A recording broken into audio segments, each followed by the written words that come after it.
Guys, Zanderson 977 here today to do JoJo's Bizarre Adventure Stardust Crusaders episode 19 review. Now, as you know, we're getting up there in terms of episode numbers. Is almost episode number 25 if it gets to 25, because from my knowledge, episode 25 is normally where the season ends.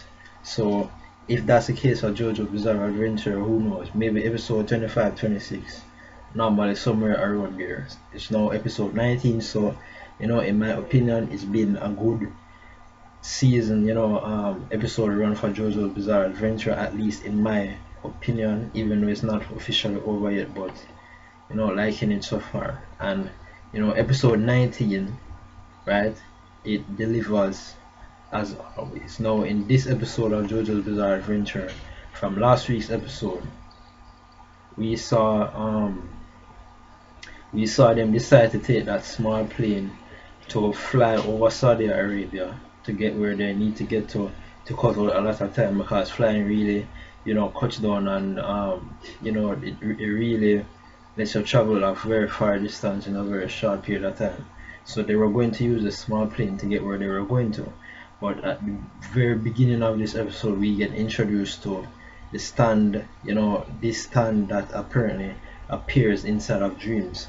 And this is a very unique stand, because none of the other stands are anything like this. And in fact, I'm not sure how that they will deal with a stand user like this in the first place, especially when the stand user itself is a baby, right? No one would expect that, right? In terms of dealing with something like this, it's very difficult. It's up in the air, right? As stated by the stand user itself, that baby, as stated by the baby, these guys are very clever. The way how Kakowin used the knife to carve out baby stand in his arm, that gives him the suspicion to suspect the baby. That's a very good move on his part. But first I'll start off with the summary and talk about the whole episode throughout that basis. So it starts off with Kakyoin in this dream, and he's dreaming that he's in this amusement park, and he's riding on this Ferris wheel. And in this amusement park, he's hearing in the background babies crying. He's always hearing he's puzzled as to how he reached the amusement park in the first place, because last thing he knew, they were traveling on camelbacks.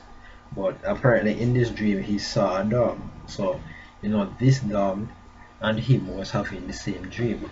And upon seeing the dog, right, he saw in the distance this image of a balloon floating over with a card on the back of it, right? And on the back of that card gets flipped over, and it's normal, the stand user card that gives detail of a stand user name, and what card it signifies. That's very cool. I always like that. So the card came up, and the stand that is identified was Death 13, and we see a Grim Reaper, a picture of a Grim Reaper on the back of this card. And the image on the Grim Reaper started moving. It started doing this kind of weird thing, and then next thing it actually jumped out of the card and actually attacked that dog, right? Killed the dog right there on the spot. And it came off of Kakyoin, but he was lucky enough to get woken up by Polnareff right at the right time, so that there was only a scratch on his arm, and he didn't notice it at the time. But that's how he actually woke up, because he was screaming, he was hollering, he was being very overreactive for someone just having a dream.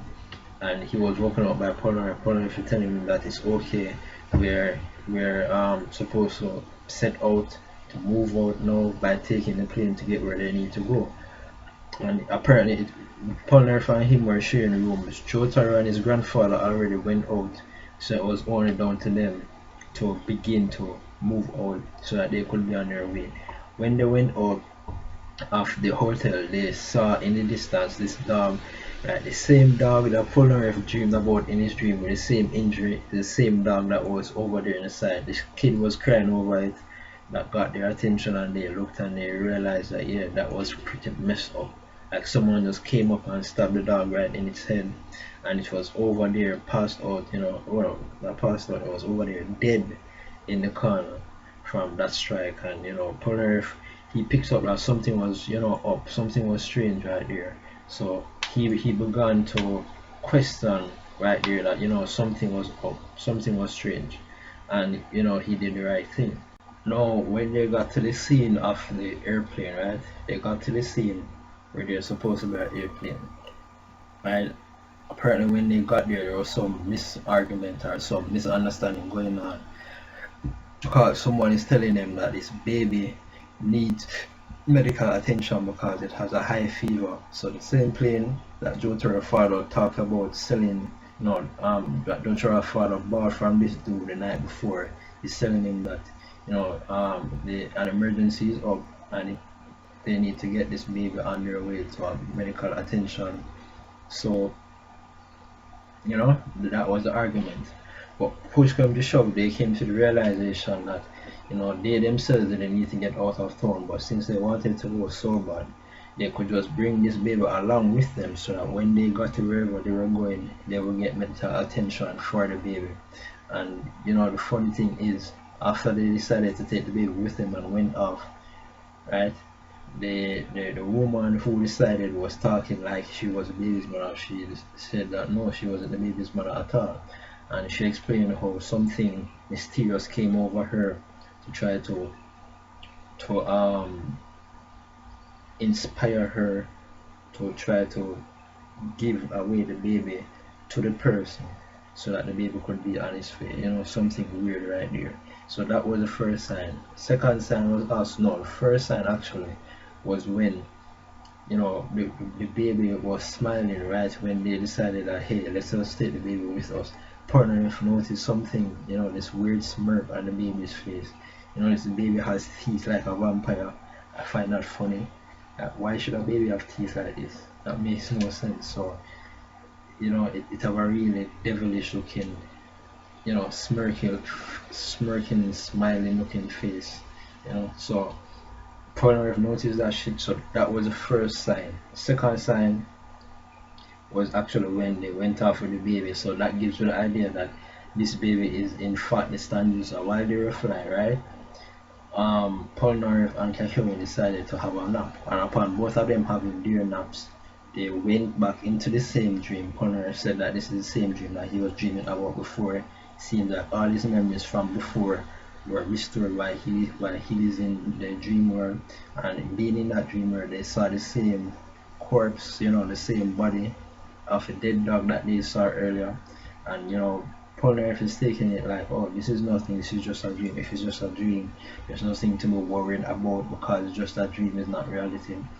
But then all of a sudden, right, this out of the dog room, we see this kind of loudmouth speaker, this megaphone begin talking. And when it begin talking and saying to them that Polnareff is really dumb and this and that, we see the stand actually come up out of the dog's room from that incident. And upon coming out of the dog's wounds, it grabbed Polnareff, used his sight, and was almost going to cut off Polnareff's head. But lo and behold, while Jotaro and his grandfather were flying, the plane front section, front seat area, they realized that the baby needed to be changed. So that was awfully inconvenient for the Stand-User and the baby itself. How ironic that is the baby himself that causes the distraction that is needed for Polnareff to be brought back out of the dream. When Polnareff comes out of the dream by them, he was waking up pretty conveniently just in the nick of time before his head was sliced off by the Grim Reaper in their dreams. When he comes back, he decides to change the diaper, but Kakyoin is still in the dream. And then all of a sudden Kakyoin begins making all this funny noise, all these weird actions for someone to be dreaming. He dreams, very violently, right? One thing leads to the next, they eventually crash, right? All of them eventually crash on the ground. And upon all of them being there crash on the ground, Kakyoin, he said that he can't shake this weird feeling that he has, feel like something is not right. Jotaro's grandfather is there playing with the baby, we realizing that this is just all up by the baby to believe, to try to look like it is actually a baby, make it seem believable like it is a baby. And one thing this is next, Kakowin discovers a scar that he self-inflicted on his arm while he was in the dream, which is very clever of them, as stated by the baby son user itself. He self-inflicted the word "stand the baby" on his arm, and he got to thinking that as soon as he saw that self-inflicted wound, he and the baby crossed eyes. Right? No baby can behave this way. Without a doubt, babies do not behave like this. He and the baby crossed eyes, and upon both of them crossing eyes at the same time, the baby immediately looked away to divert attention. So he got thinking that, wait, this is weird. This is not right. Something is up. He came over to the baby, grabbed the baby, and saying that, is this a stand user? And then all of a sudden we see Jota and his grandfather came in and said, wait, you're handling the baby too rough. You shouldn't be behaving like this. It's just a baby. Put down the baby. And then he was basically told, you're acting all weird and all of that. Polnareff and Jotaro was even looking at him and behaving, and thinking to themselves what really has come over him. So Kakyoin is the only one who has suspicion of this baby. He knows that there is scar on his hand in connection to the baby and all the mysterious feelings that he has about himself. Even though he can't remember the dreams, he knows that that's a connection. He knows that something is weird, something is up, so he can't shake this weird feeling that he has. So that is good, because and that's basically where the episode ends. Because in my opinion, this stand user in their dreams, when they are facing this Death 13 stand, right, it's a known fact that a stand can only be defeated by another person's stand. Human beings themselves, they are not strong enough, powerful enough, or whatever you want to call it. They cannot defeat a stand by themselves. They need to combat a stand with another stand. No, because they are in their dream worlds, they even try calling out their stands, but it didn't work, because at the end of the day they're dreaming. So dealing with this type of stand user, is a very tricky situation. Who knows how the hell will they defeat this dude? Who knows, right? Because at the end of the day, this stand owner manifests in someone's dreams. So unless someone falls asleep, they're not vulnerable to the stand. But at the same time, in their dreams, because you are dreaming, right, while you are in the dream, you cannot bring out your stand. So it leaves you in a very tricky situation.